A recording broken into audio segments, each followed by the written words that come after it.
কেউ একটা ভুল করলে তখন তাকে ধরি, তার 14 পুরুষ নিয়ে কথা বলি, তার ব্যাপারে যদি আমার কোনো তিক্ত অভিজ্ঞতা থাকে, ঝাল মেটানোর একটা সুযোগ পেলাম, আমি ঝাল মেটাই, তাকে ছোট করি, হেয় করি। হেন কোনো কথা নাই যে আমি বলি না। একটাও কি রাসূল সাল্লাল্লাহু আলাইহি ওয়াসাল্লামের সুন্নাহর মধ্যে পড়ে? বলেন তো না। তাহলে মন গড়া পদ্ধতিতে আমরা কাউকে সংশোধন করতে চাচ্ছি না, আর এইভাবে করলে সংশোধন হবেও না সে। আচ্ছা, 3 সাহাবী মিলে একবার ভাবলো রাসূল সাল্লাল্লাহু আলাইহি ওয়াসাল্লাম বাড়িতে কি কি আমল করে, আমরা একটু আম্মাজানদের জিজ্ঞেস করি, তাহলে আমরাও আমাদের আমল একটু বাড়াবো। যে জিজ্ঞেস করলো বাসায় কি কি ইবাদত করে, কতটুকু কোরআন পড়ে, তাহাজ্জুদ কেমনে পড়ে, আম্মাজানরা বর্ণনা দিলেন। বর্ণনা শোনার পরে কান্নাহুম তাকাল্লুহা, ওনাদের কাছে একটু কম মনে হইলো, মানে অনেক এক্সপেকটেশন নিয়ে আসছিল। তারা ভাবছিল মানে রাতে ঘুমাই না, সারা রাত তাহাজ্জুদ আর কান্নাকাটি করে রাসূল সাল্লাল্লাহু আলাইহি ওয়াসাল্লাম কাটায় দেয়, তাদের এরকম একটা ধারণা ছিল। কিন্তু এসে শুনে যে না, এসার পরে নাকি ঘুমোতে যায়, অনেকক্ষণ ঘুমিয়ে সেই মাঝরাতে নাকি ওঠে। যা যা বর্ণনা শুনলো কান্নাহুম তাকাল্লুহা, এদের কাছে একটু কম মনে হলো। তো একজন বলতেছে, আরে কম না, আইনা নাহনু মিন রাসূলিল্লাহ, কোথায় আল্লাহ রাসূল আর কোথায় আমরা। গফির লাহু মা তাকাদ্দামা মিন যামবিহি ওয়া মা তাআখার, ওনার তো আগের পরের সব গুনাহই মাফ। আদতে তো গুনাহই নাই, নবীরা তো মাসুম। তো ওনার সাথে কি আমাদের তুলনা, আমাদের এত কম করলে হবে না, তো কি করতে হবে? একজন বলে যে আজকে থেকে আমি আর ঘুমাবোই না, সারা রাত তাহাজ্জুদ পড়বো। আচ্ছা, আরেকজন বলে আমি আর না খেয়ে মানে রোজা ছাড়া থাকবো না, আমি সওমে বিসাল করব, সারা বছর রোজা রাখবো, যা করে আল্লাহ, রোজা থামাবো না, আমি রেগুলার রোজা রেখেই যাব।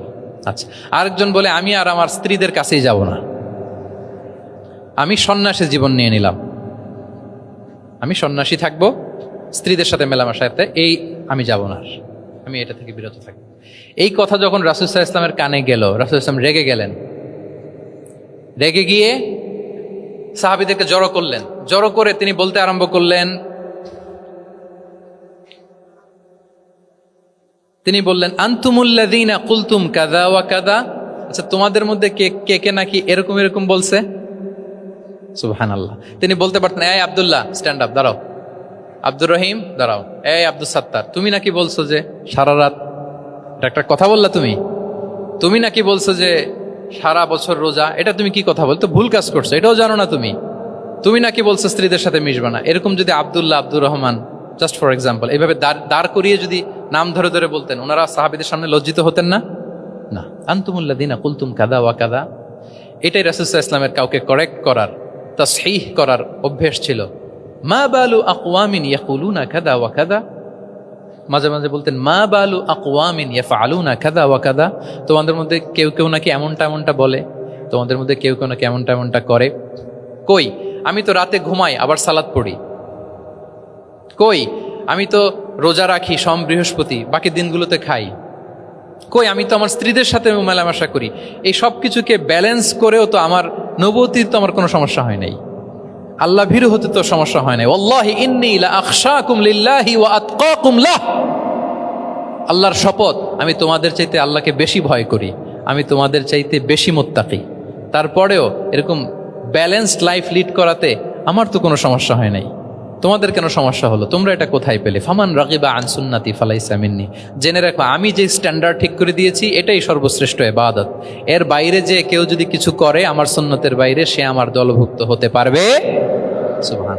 এরকম যখন ধমক দিয়ে শাসিয়ে দিলেন, যেই 3 জন সাহাবী এই কথা বলছিল ওনারা তো শুধরে গেলেন, ওনারা তো টের পাচ্ছেন যে এগুলো আমাদের কি বলতেছে, ওনারা টের পাচ্ছেন না, শুধরে গেলেন, আর বাকিরা সতর্ক হয়ে গেলেন। আল্লাহু আকবার।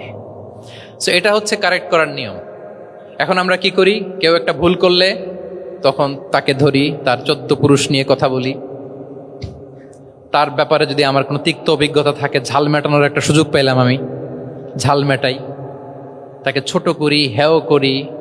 হেন কোনো কথা নাই যে আমি বলি না। একটাও কি রাসূল সাল্লাল্লাহু আলাইহি ওয়াসাল্লামের সুন্নাহর মধ্যে পড়ে? বলেন তো না।